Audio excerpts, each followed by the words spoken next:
बिस्मिल्लाहिर्रहमानिर्रहीम। अस्सलामुअलैकुम।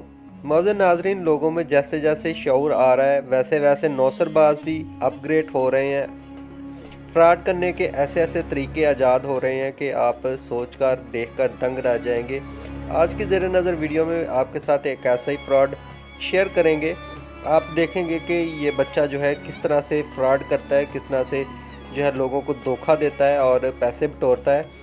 आपके साथ भी शायद ऐसा वाक़या आने वाले दिनों में या कभी हुआ हो, तो आपको ये वीडियो लाजमी देखनी चाहिए ताकि आपको पता चल जाए कि इस तरह से भी दुनिया में फ़्रॉड हो रहे हैं, धोखाधड़ी हो रही है।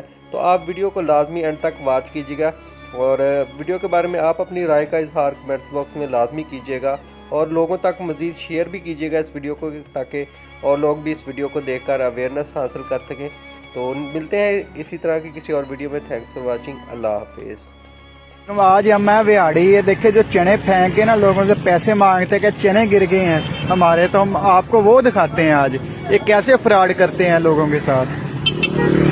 ये देखे, ये बिहाड़ी ये चिड़ियाघर है, ये खड़ा है ये चने लेके कि मेरे चने गिर गए। हेलो बेटा इधर देखो, हाँ चने गिर गए तेरे।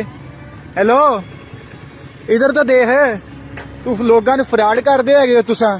चल चक शाबाश, वेख आता मूंह तो एनू कर, एनू करी मूंह। किन्ने लोग तेन पैसे दे गए है कमाला तू आदा।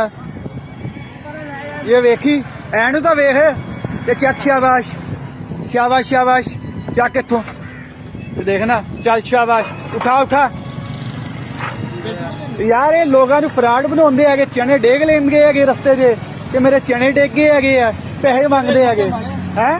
और मोटरसाइकिल नहीं मारे आ, चने डेग के पहले खलोता है ही, आंदे जाने को पैसे लेंदा है कि मेरे चने डिगे है। एन वेखी एनू यार पहले डिगे, फ्रॉड कर रहे आवाम नू।